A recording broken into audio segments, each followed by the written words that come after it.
अज्ञश्चाश्रद्धानश्च संशयात्मा विनश्यति नायं लोकोस्ति न परः न सुखम संशयात्मनः। अज्ञानी तथा श्रद्धा रहित और संशय युक्त पुरुष नष्ट हो जाता है। उनमें भी संशयी पुरुष के लिए न यह लोक है, न परलोक और न सुख। मन की आदत है संशय करने की। किसी निर्णय पर मन कभी भी आ नहीं पाता। मन के तल पर संकल्प और विकल्प चलते रहते हैं। कभी लगता है यह कर लूं, कभी लगता है कुछ और कर लिया जाए। तो भगवान श्री कृष्ण इस श्लोक में समझाना चाहते हैं कि जो व्यक्ति संशय से भरा हुआ है, जो निर्णय ले ही नहीं पाता है, वह विनाश को उपलब्ध हो जाता है। और जो परमात्मा के प्रेम से, श्रद्धा से भरा हुआ होता है, ऐसा व्यक्ति वह अपना उत्थान करता है, अपना उद्धार कर लेता है। ये संशय क्या है? संशय का मतलब संदेह नहीं होता। संशय का मतलब होता है कि जब आप कोई डिसीजन पर आते ही नहीं, क्या करूं कि ना करूं, बस इसी में ही अटके रहते हैं। यह जो डिसीजन पे नहीं आना है, निर्णय नहीं लेना है, इसे संशयात्मा कहा गया। तो ऐसा व्यक्ति जो कभी भी कोई निर्णय ही नहीं ले पाता और दूसरों पर डिपेंडेंट होता है, उसका विनाश अवश्य होता है।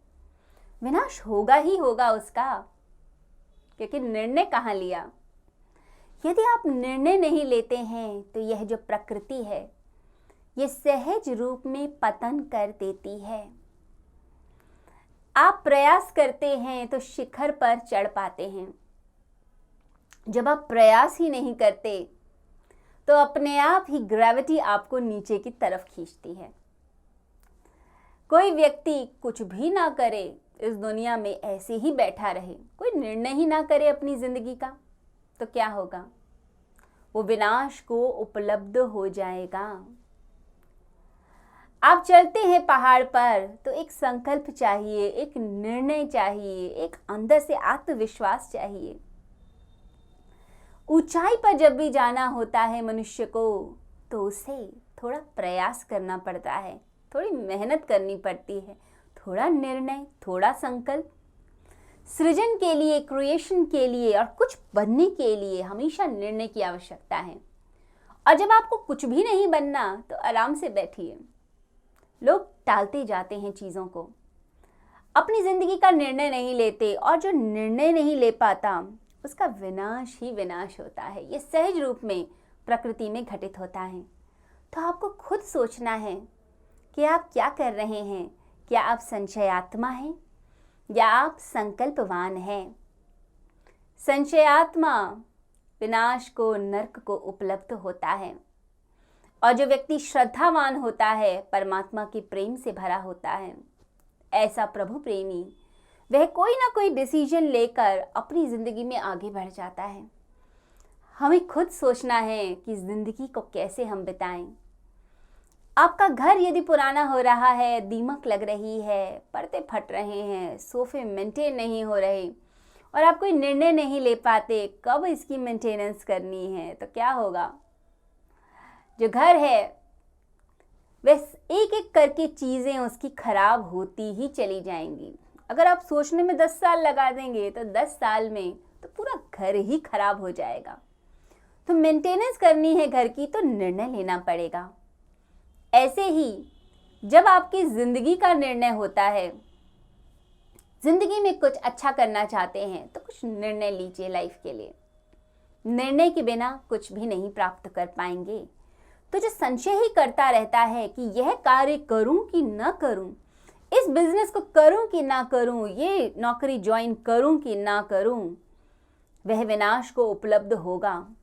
घर में किसी की आग लगी हुई हो और व्यक्ति कहे कि घर से बाहर जाऊं कि ना जाऊं, तो ऐसे कंफ्यूज माइंड का क्या किया जाए? वो तो विनाश को उपलब्ध होगा ही होगा, विनष्ट हो जाएगा।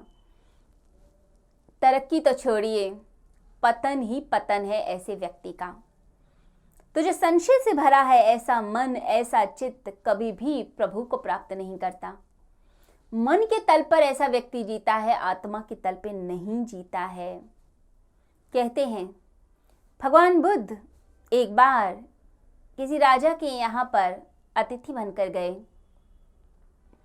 राजा ने भगवान बुद्ध से चर्चा शुरू करी और चर्चा के बीच में कहा कि आपने अपना राजपाट छोड़ दिया, अपनी पत्नी को छोड़ दिया, अपने पिता को छोड़ दिया, धन दौलत सब कुछ छोड़ बैठे। बड़ी नासमझी की आपने, आपको ऐसा नहीं करना चाहिए था, आपको सोचना चाहिए था, इतनी कीमती चीजें थी, आप सब कुछ छोड़कर आ गए। ऐसा कौन करता है इस संसार के अंदर जो आप कर बैठे? अभी भी मौका है, आप अपनी भूल सुधार लीजिए। एक काम कीजिए, आप इतने ज्ञानी हैं, आप मेरे राज्य में आ जाइए, मैं अपनी बेटी का विवाह आपके साथ करता हूँ और आपको अपना आधा राज्य भी दे देता हूँ। आप सुख से रहिए, आनंद से रहिए। आप इधर उधर भटकते हैं, भिक्षा मांगते हैं, यह कोई अच्छी बात नहीं है। राजा के पुत्र हैं आप। तब भगवान बुद्ध उस राजा की ओर देखकर बोले कि राजन, जिसको तुम महल कहते हो, जिसे तुम धन दौलत कहते हो, ऐशो आराम कहते हो, मेरी नजरों से देखो तो उस संसार में, उस इच्छाओं और वासना के संसार में तो आग लगी हुई है। इच्छाओं की आग है, वासनाओं की तड़पन है। वहां पर जब पूरी नहीं होती तो चित्कार मचती है, चीख मचती है, आत्मा तड़पती है, पुकारती है, उन चीजों के लिए तड़पती है। तो मैंने वे कीमती वस्तुएं नहीं छोड़ी, वे आग भरा संसार छोड़ा है जहां आग लगी है। वो आग आपको नहीं दिखती है क्योंकि आप आंख होते हुए भी अंधे हैं, परंतु वो मुझे दिखाई दे रही है। मैं इन इच्छाओं से और वासनाओं से मुक्त हो चुका हूँ, उस संसार को छोड़ चुका हूँ। और आप चाहते हैं मैं फिर दोबारा से उस संसार में चला जाऊं? मैं नहीं जाने वाला उस संसार के अंदर। तो राजा सोच में पड़ गया कि आगे क्या बोलूं। भगवान बुद्ध ने कहा, मैंने छोड़ा, तुम भी छोड़ो। इस आग भरे संसार को क्यों भटकते हो तुम भी आनंद को उपलब्ध हो सकते हो, मेरी तरह निर्वाण को उपलब्ध हो सकते हो। मेरी मानो तो तुम छोड़ो। अब राजा ने भगवान बुद्ध की ओर देखा और कहा, आपकी बातें सोचने लायक हैं। मैं सोचूंगा कि मुझे वैरागी बनना है कि नहीं, मुझे संसार छोड़ना है कि नहीं। अब भगवान बुद्ध ने कहा, यदि घर में आग लगी हो तो कोई यह सोचता है कि घर छोड़ूं या न छोड़ूं? इसका मतलब है तुम छोड़ना ही नहीं चाहते। ऐसा व्यक्ति जो संशय से भरा है, जो कोई डिसीजन ही नहीं ले सकता, वो विनाश को उपलब्ध होता है, विनाश होता ही है उसका। एक बात याद रखिए, इस संसार में दो क्षण नहीं होते, एक ही क्षण मिलता है, बड़ी मुश्किल से मिलता है। परमात्मा का प्रसाद, परमात्मा का अनुग्रह बड़ी मुश्किल से प्राप्त होता है।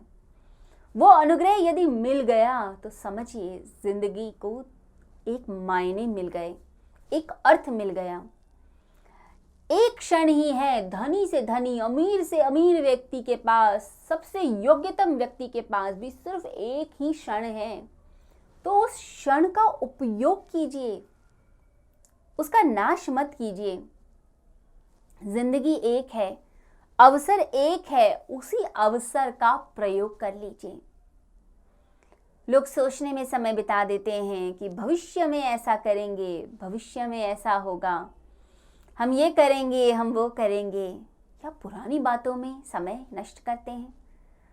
दुख की चर्चा अपने मित्रों के साथ, यह हुआ वो हुआ, किसी व्यक्ति ने ऐसा कहा था, किसी ने ऐसा किया था, उसी में अपने सारे समय को नष्ट करते हैं। या भविष्य की इतनी बड़ी बड़ी प्लानिंग्स, इतने बड़े बड़े ख्याली पुलाव, उसमें ही समय नष्ट कर दिया। जो समय है आपके पास, जो क्षण है, उस क्षण का क्यों नहीं उपयोग करते? जो अवसर मिला उसे पकड़िए, जो अपॉर्चुनिटी मिलती है उसका उपयोग कीजिए, अवसरों का उपयोग कीजिए। अवसर बार बार नहीं मिलते। कोई सोचे कि अवसर को पहचानना कैसे है, तो पहचानने में ही लग गए तो अवसर चूक ही जाएगा।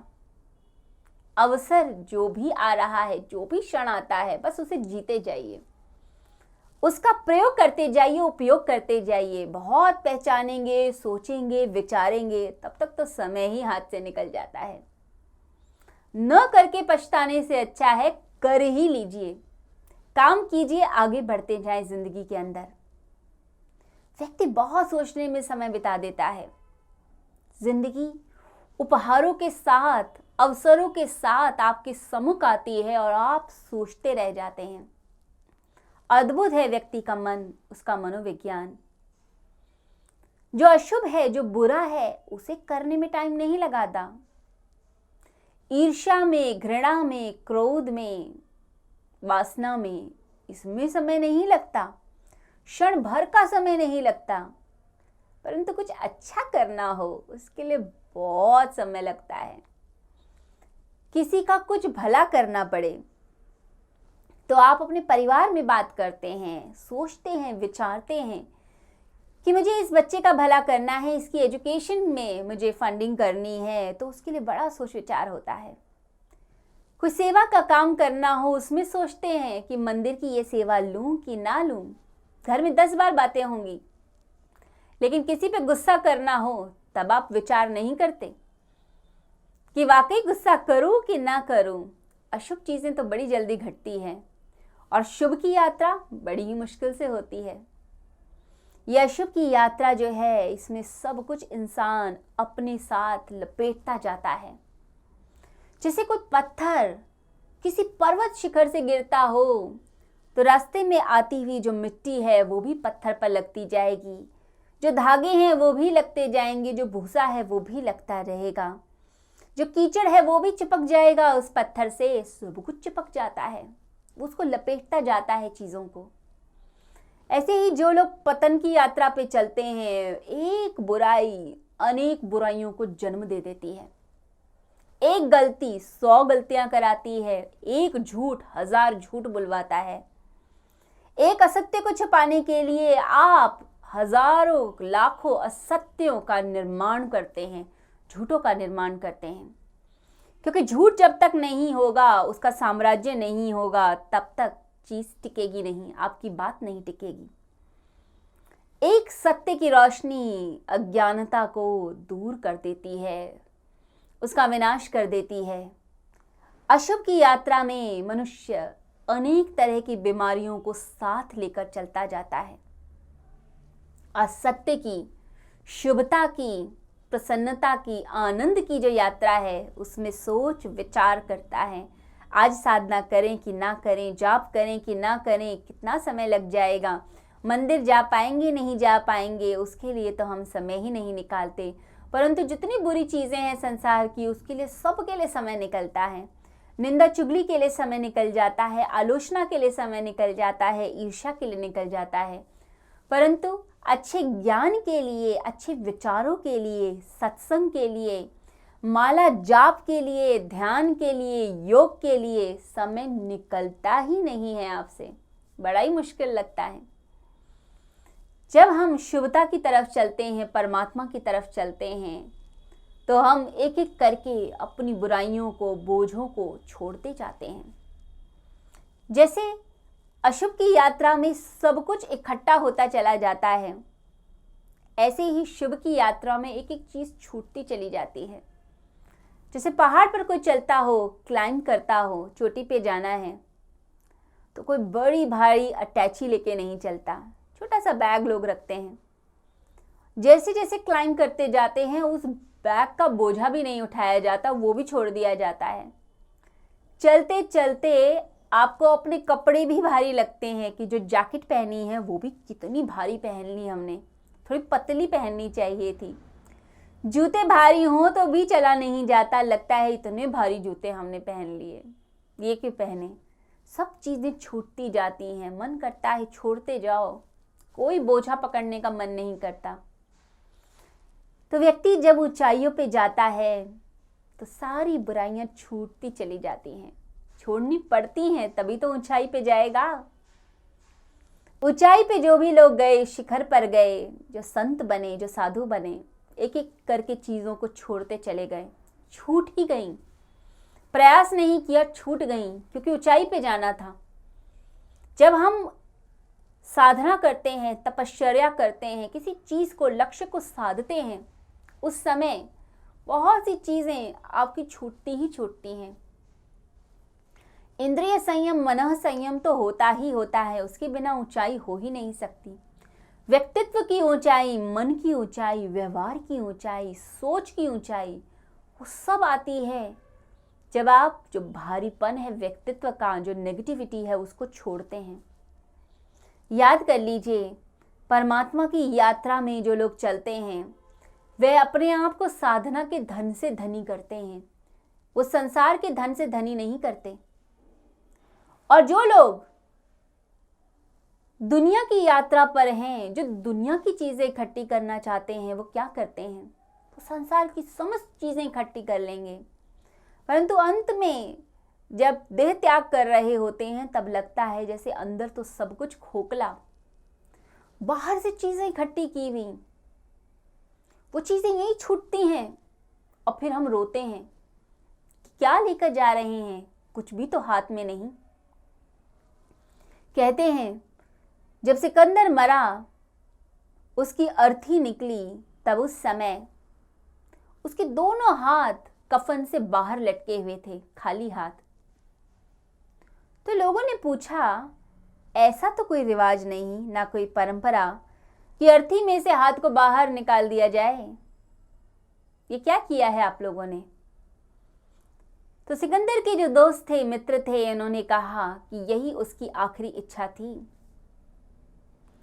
सिकंदर ने कहा था कि जब मैं मरूं, मृत्यु को प्राप्त हो जाऊं, उस समय मेरे दोनों हाथ, खाली हाथ बाहर लटका देना, जिससे दुनिया को ये मैसेज मिल सके कि व्यक्ति आता भी अकेला है और जाता भी अकेला है।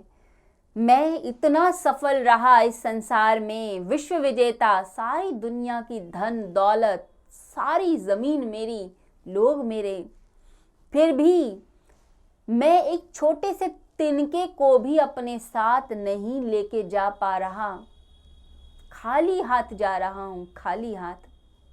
ये मैसेज लोगों तक पहुंचे तो लोग संसार की सफलता में भटके हुए हैं, उसको इकट्ठा करने में लगे हैं। आत्मा के धन की तरफ तो ध्यान नहीं, साधना के धन की तरफ ध्यान नहीं। एक साधु व्यक्ति, एक ज्ञानी व्यक्ति संसार में शायद इतना सफल ना भी हो, फिर भी वो परमात्मा के जगत में सफल माना जाता है। जब मरता है तो सिकंदर की तरह हाथ खाली नहीं होते उसकी मुट्ठियां बंधी हुई होती हैं, भरी होती हैं, साधना के पुण्यों के धन से धनी होता है वह। तो जो संशयात्मा व्यक्ति होगा वो अपना विनाश करता है, वो परमात्मा की तरफ कहाँ चलता है? वो तो सोचता ही रह जाता है कि लोग ऐसा कहते हैं, पता नहीं ऐसा होता होगा नहीं होता होगा। कहा जाता है शास्त्रों में, कहते हैं ज्ञानी जन, संत, गुरुजन, मेरे भाई बंधु, फिर भी डाउट होता है, संदेह उठता है, फिर भी लगता है करूं ना करूं, किस भांति करूं, ऐसे करूं या वैसे करूं, क्या मेथड हो, क्या टेक्नोलॉजी हो, क्या टेक्निक हो, बस इसी में ही उलझा रहता है और जो असली चीज़ है सामने, उस चीज़ को प्राप्त ही नहीं कर पाता।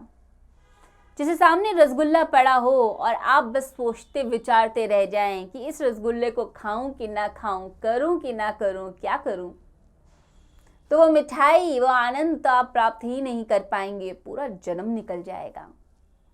तो यहाँ भगवान कहते हैं जो मन के तल पर जी रहा है, जो संशय के तल पर है, जो सोचता है बस यह चीज़ होगी या नहीं होगी, एक डाउट में, एक कंफ्यूजन में जीता है, वो तो विनाश को उपलब्ध होता है। कुछ लोग ऐसे होते हैं जो मन के तल पर नहीं जीते, अद्भुत लोग, थोड़े से मुट्ठी भर लोग, वो आत्मा के तल पे जीते हैं, परमात्मा के प्रेम में जीते हैं। ऐसे व्यक्ति परम आनंद को उपलब्ध होते हैं, इस लोक में भी आनंदित, परलोक में भी आनंदित और बड़े ही प्रसन्न चित्त, खुश, जिंदगी का आनंद भोगते हैं, एक एक क्षण इतना प्रेम से बिताते हैं। और ऐसा व्यक्ति ही अपनी जिंदगी में सफल ही सफल होता है। 3 तरह के प्रेम हैं इस जगत में। एक है वस्तुओं का, चीज़ों का। चीज़ें बड़ी अच्छी लगती हैं, हम चीज़ों को प्राप्त करना चाहते हैं, चीज़ों के लिए मरते हैं। कोई चीज़ मिल गई तो उसे बड़े प्यार से रखेंगे। कुछ लोगों की आदत होती है, कोई उनकी फेवरेट चीज़ मिल जाए तो उसे अपने कमरे में सजा कर रखते हैं। बार बार ध्यान जाता है। कोई अच्छे वस्त्र लिए तो उसकी तरफ ध्यान जाएगा, कोई अच्छी ज्वेलरी ली तो उसे पहनने का बार बार मन करता है, अच्छे जूते लिए, अच्छी अच्छी चीज़ें ली, सब सजा के रखेंगे। कोई सुंदर शो पीस लिया तो उसे सामने सजाएंगे। वस्तुओं से बहुत प्रेम। एक भी वस्तु खो जाए, उनकी वॉच इधर से उधर हो जाए, उनकी कोई ड्रेस है या उनका कोई भी ऐसी चीज़ जिसके लिए उनके प्राण तड़पते हैं, जिसके लिए उन्होंने अपनी ज़िंदगी दांव पे लगाई हुई है, वो चीज़ ज़रा सी भी इधर उधर हो जाए तो लगता है कि जैसे सारी दुनिया का ही नाश कर दूं। इतना क्रोध, इतना गुस्सा आने लगता है, क्योंकि उसके साथ एक मोह का बंधन बंध गया। अब वो चीज़ कोई भी हो सकती है, चाहे वो आपका लैपटॉप हो, चाहे आपका मोबाइल हो, चाहे आपका धन हो, चाहे आपका घर हो, चाहे आपका फर्नीचर हो। कोई भी चीज़ जो आपने बड़े शौक से ली, अपने घर को सजाने के लिए, अपने आप को सजाने के लिए या अपनी इच्छा की पूर्ति के लिए, जब वो चीज़ दूर होती है या कोई और व्यक्ति उस चीज़ को लेना चाहता है तो बड़ा ही गुस्सा आता है। लगता है इसको यही चीज़ चाहिए थी, फिर वो चाहे आपका भाई बहन ही क्यों ना हो। बहुत क्रोध आता है। तो ऐसे लोग वस्तुओं से प्रेम करते हैं, यानी उनके मोह में, बंधन में फंस जाते हैं। कुछ लोग वस्तुओं से ऊपर उठकर जीते हैं, वो व्यक्तियों से प्रेम करते हैं। अब अपने भाई के लिए, अपनी बहन के लिए वो त्याग कर देते हैं, अपने माता पिता के लिए त्याग कर देते हैं। कोई वस्त्र उन्हें पसंद था, अब माँ को पसंद है या किसी फ्रेंड को पसंद है या बहन को पसंद है तो उठाकर वह चीज़ उसको दे देते हैं, क्योंकि उस व्यक्ति से प्रेम है, प्रेम का भाव। तो ऐसा व्यक्ति जो है, जो व्यक्तियों से प्रेम करता है, वो त्याग की भावना से युक्त होता है। जो वस्तुओं के मोह में होते हैं वो व्यक्तियों से प्रेम नहीं करते। ऐसा लगता ज़रूर है कि व्यक्तियों से प्रेम कर रहे हैं, परंतु वह प्रेम नहीं, वह मोह करते हैं, पोजेस करना चाहते हैं, चाहे पत्नी ही क्यों ना हो। अब पत्नी मेरे हिसाब से चले, मेरी ही सुने, मेरी बात माने और जो मैं कहूँ बस वही करे, वही उसकी ज़िंदगी हो। बेटा मेरी बात माने, बिजनेस में ही अपना ध्यान लगाओ, किसी और तरफ मन ना जाए। तो बेटे को बिजनेस ही करना चाहिए, उसका मन वहीं लगना चाहिए। अब बेटा यदि स्वतंत्रता चाहता है कि नहीं करना ये बिजनेस, मैं कुछ और करना चाहता हूँ, मुझे मेरी ज़िंदगी जीने दो, तो एकदम क्रोध आता है, क्योंकि आपने बेटे को भी वस्तु बना दिया। जैसे वस्तु कुछ कहती नहीं है, टीवी को ऑन करो ऑफ करो अपनी मर्जी से, ऐसे ही उस व्यक्ति के जितने मूड चेंजेस हैं या उसकी लाइफ की डिसीजंस हैं वो आप कर रहे हैं। आप अपने हिसाब से उसको नचा रहे हैं, उसको मोल्ड करना चाहते हैं। तो आपने बेटे को भी वस्तु बना दिया, पत्नी को वस्तु बना दिया, अपनी फ्रेंड को भी वस्तु बना दिया। ये मोह है, ये पोजेशन है। जब हम कहते हैं कि वो पोजेसिव है मुझे लेकर, इसका मतलब है वह व्यक्ति मुझे वस्तु बना रहा है।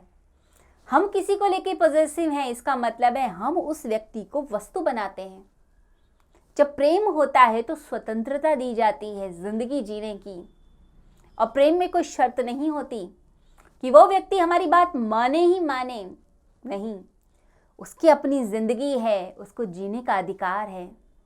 प्रेम का मतलब है आदान प्रदान, एक ऐसा आदान प्रदान जिसमें आपकी भावनाएं व्यक्त होती हैं और दूसरे के हृदय को छूती हैं। हम किसी को गुलाम नहीं बनाते, किसी को प्रेशराइज नहीं करते किसी पे ज़बरदस्ती नहीं होती कि तुम्हें मेरे हिसाब से चलना है। शादी के बाद जब पति पत्नी में कॉन्फ्लिक्ट्स होते हैं तो उसका कारण ज़्यादातर यही होता है, स्वतंत्रता खो जाती है। एक दूसरे को वस्तु बना देते हैं कि रिमोट कंट्रोल मेरे हाथ में रहे और यह मेरे हिसाब से काम करे। जब यह चलेगा तो दुख ही मिलेगा, खुशी नहीं मिल सकती। ये वस्तु बनाना यह इंसानों की आदत है। मित्र ने साथ दिया तो बहुत प्यारा मित्र, बेस्ट फ्रेंड, और उस मित्र ने एक बार मना कर दिया कि मैं पैसे नहीं दे सकता, मेरे लिए तो बड़ा मुश्किल है। एक बार मना किया तो इतना क्रोध आ गया कि उसकी शक्ल भी देखने से इनकार कर दिया, उसकी तरफ भी नहीं देखा, उसकी शक्ल भी नहीं देखी, बिल्कुल दूर हो गए, क्योंकि अब मित्र को वस्तु बना दिया हमने, उसकी तरफ से मन ही हटा दिया। ये वस्तुओं का प्रेम ये मनुष्य को कहीं नहीं लेके जाता। प्रेम होता है जब हम हृदय से दूसरे व्यक्ति की भावनाओं का आदर करते हैं, व्यक्तियों को इंसान मानते हैं, जीवंत प्राणी मानते हैं, उन्हें निर्जीव नहीं मानते। वो भी रिस्पॉन्ड करेंगी, कुछ कहेंगी। तो व्यक्ति जो भगवान को प्रेम करेगा वो व्यक्तियों को भी प्रेम करेगा। इसे कहा जाता है कि वस्तु के प्रेम से ऊपर उठकर व्यक्ति के प्रेम पे चलो और व्यक्ति के प्रेम से परमात्मा के प्रेम तक चलो। इसलिए भक्ति कराते हैं संत जन। जितनी भक्ति करोगे उतना अच्छा। भक्ति करते करते मन को इतना पवित्र करो कि सारा जगत जीवंत प्राणवान दिखाई दे। सड़क पे पड़ा हुआ छोटा सा पत्थर भी जीवंत दिखाई दे, पशु पक्षी जीवंत दिखें। ये जो वस्तु बनाने की आदत है इंसानों को, ये आदत छूटे।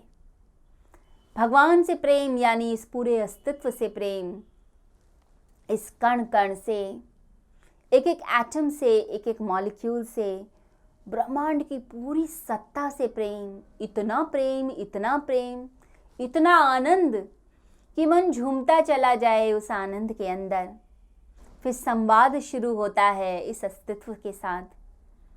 लगता है कि जैसे यह पूरी कायनात रिस्पॉन्ड कर रही है हमसे, कुछ कहना चाहती है।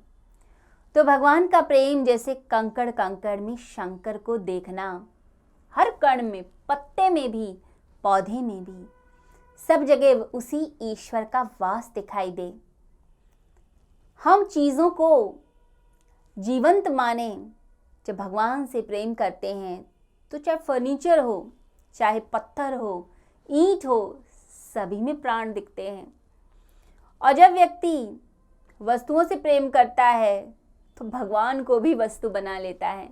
भगवान के पास जाकर भी मांगता रहता है कि मुझे धन मिल जाए, मुझे मकान मिल जाए, मुझे यह मिल जाए, क्योंकि भगवान का भी यूज़ कर लेना चाहता है, उपयोग कर लेना चाहता है।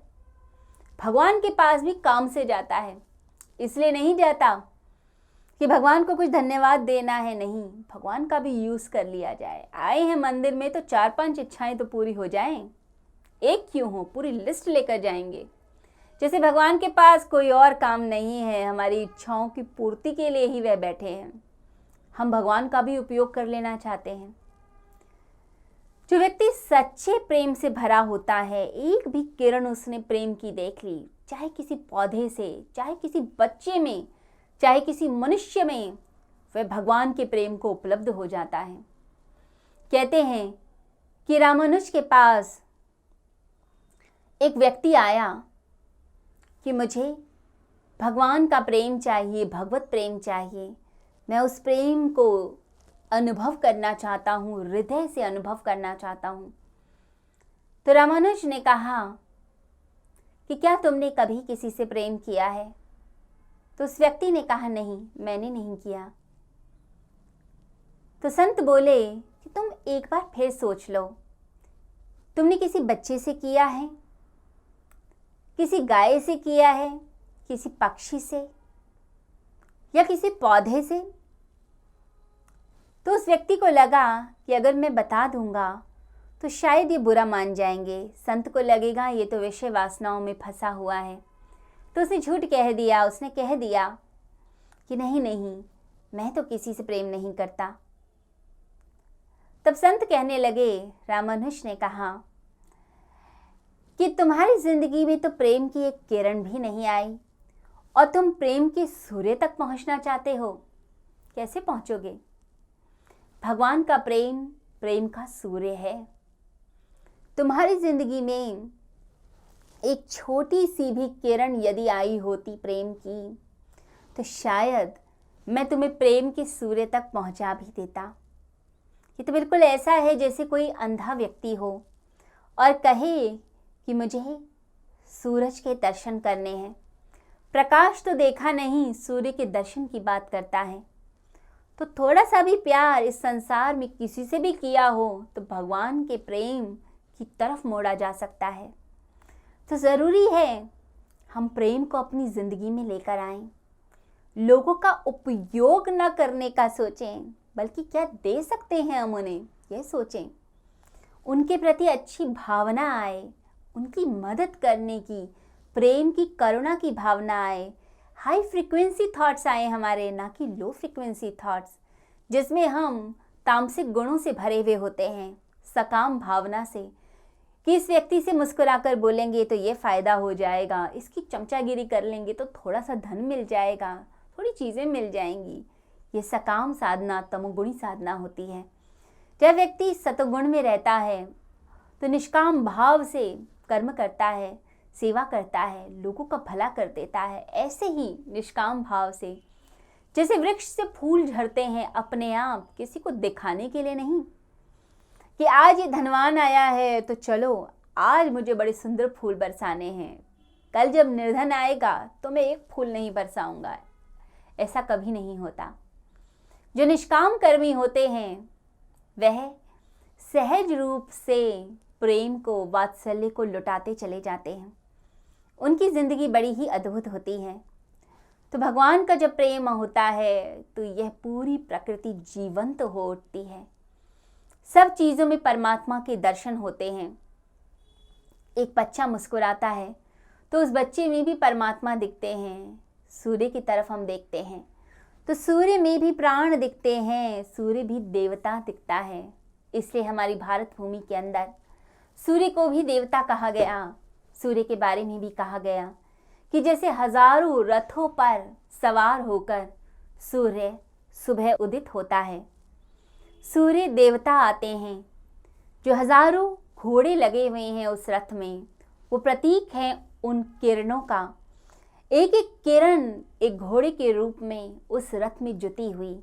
तो हजारों हजारों किरणें, हजारों हजारों जो घोड़े हैं वो किरणों का प्रतीक हैं।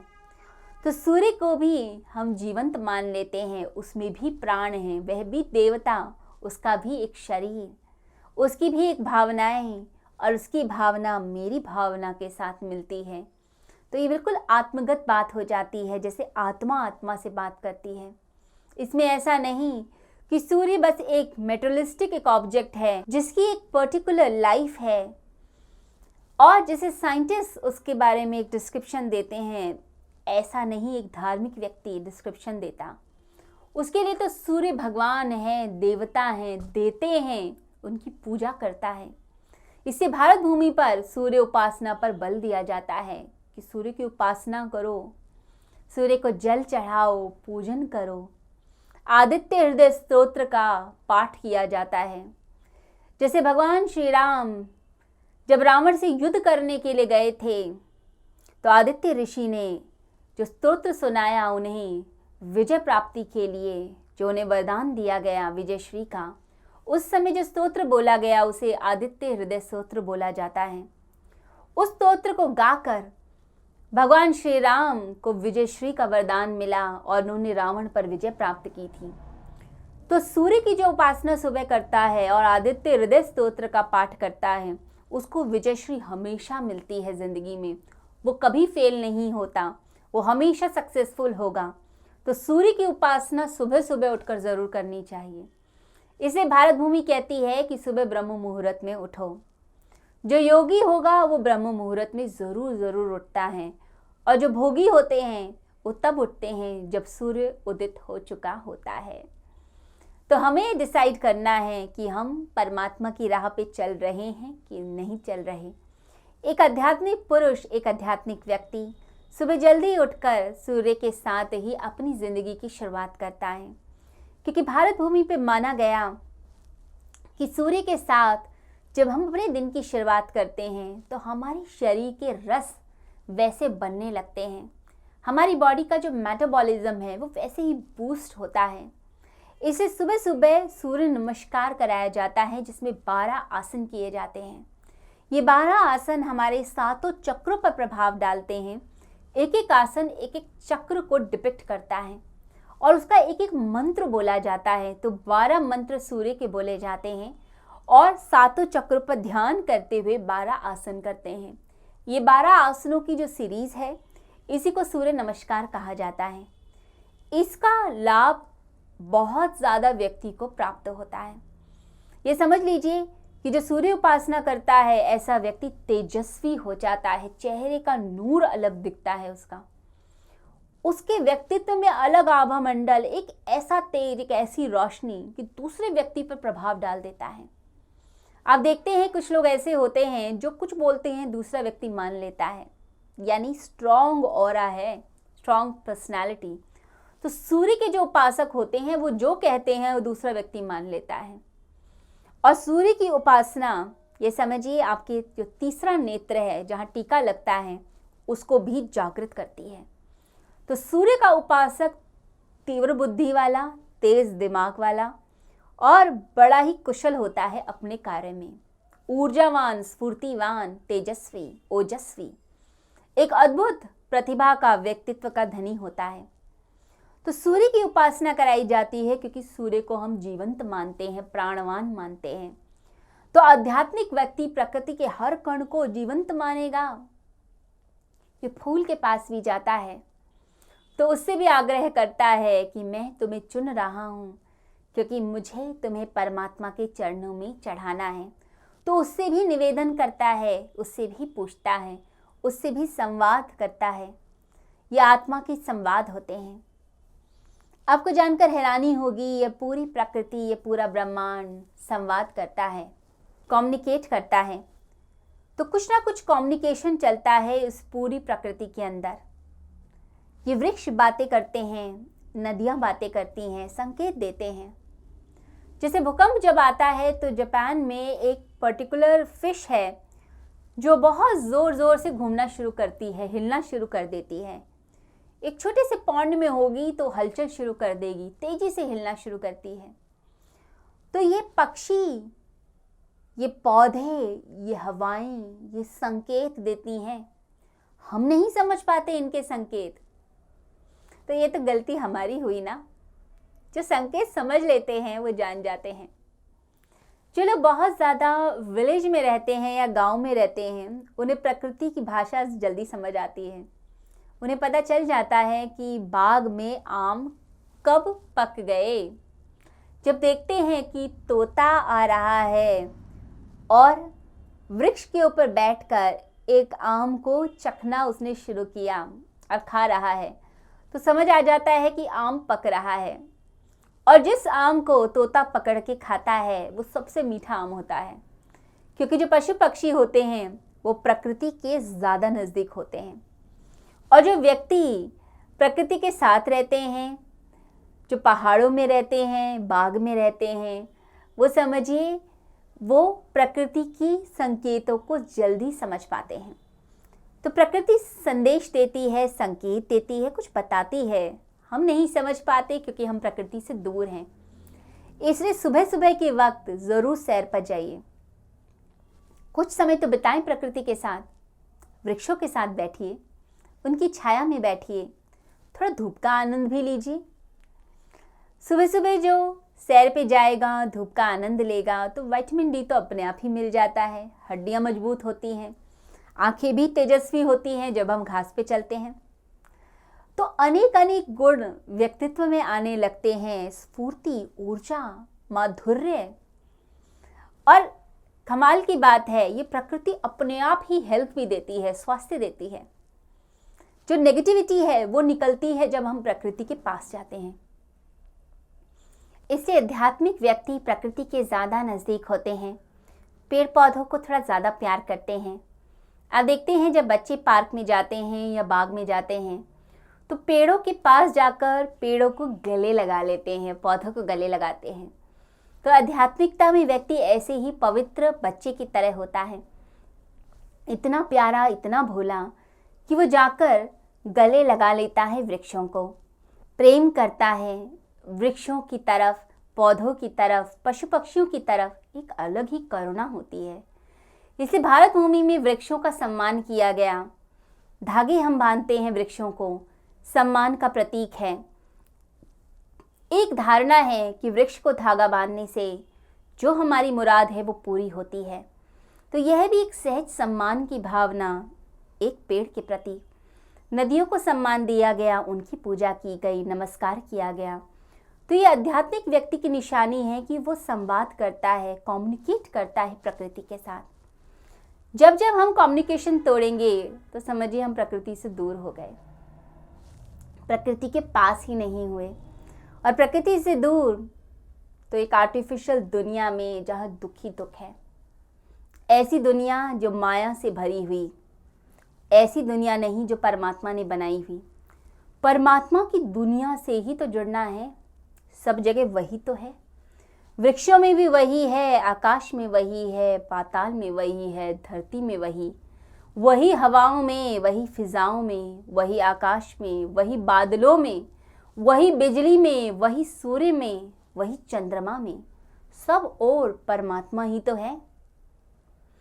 कहते हैं कि जब एक योगी एक आनंद की स्थिति में आता है, अपने ही आनंद में, तो एक अद्भुत घटना उसके साथ होती है। उसे चारों ओर परमात्मा ही परमात्मा दिखते हैं। वो परमात्मा जो उसके भीतर हैं वही दूसरे के अंदर भी है, वही पशु पक्षियों में है, धरती पे है। कोई हत्यारा भी है तो उसमें भी वही परमात्मा है, चारों ओर परमात्मा। एक कीड़ा भी अगर उड़ रहा है उसमें भी ईश्वर दिखते हैं। यदि कोई उसे आहत भी कर रहा है, चोट भी पहुंचा रहा है, उसे भी माफ कर देते हैं, क्योंकि दिखता है कि वही आत्म तत्व उसके अंदर भी तो है। वो नहीं समझ रहा, उसने अज्ञानता का पर्दा डाल रखा है, वो नहीं जानता वो क्या कर रहा है। इसे संत महापुरुष माफ कर देते हैं और कहते हैं यह नहीं जानता कि यह क्या कर रहा है, अपने स्वरूप को भूल चुका है। सब और ईश्वर ही है, ऐसा अनुभव व्यक्ति को अपने आप होता है जब वह स्वयं में वास करने लगता है, परमात्मा की भक्ति करता है, भगवत प्रेम में डूबा हुआ, संशयात्मा नहीं, संशय में नहीं डूबा हुआ, परमात्मा के प्रेम में डूबा हुआ। जो परमात्मा के प्रेम में डूबा है, श्रद्धा से जुड़ा है, वही तो योगी है, वही तो परमात्मा से संवाद करने लायक है। उसी के उत्तर परमात्मा देते हैं, उसी की प्रार्थनाएं कबूल होती हैं। संशय क्या है? पहाड़ जैसा। प्रभु की ग्रेस, प्रभु की अनुकंपा, उनकी कृपा बरसती भी है तो पहाड़ जो अहंकार से भरे हुए हैं, संशय से भरे हैं, उन पहाड़ों के ऊपर से वह पवित्रता, आशीर्वाद बह के नीचे जाता है। और जो श्रद्धा से भरे हुए हैं वो तो एक ऐसे गड्ढे की तरह हैं जिसमें प्रभु का जो जल है, जो अमृत है, वो उस गड्ढे में भर जाता है, उस खाली स्थान में भर जाता है और वो झील बन जाता है। अब हमें देखना है कि हम संशय से युक्त रहना चाहते हैं या फिर हम श्रद्धा से भरे हुए रहना चाहते हैं। श्रद्धा से भरे हुए रहेंगे तो परमात्मा के प्रेम से भरे रहेंगे, हम इस जीवन को सार्थक कर पाएंगे। नहीं तो यह जीवन कब निकल गया, कब व्यर्थ हो गया, पता ही नहीं चल पाता।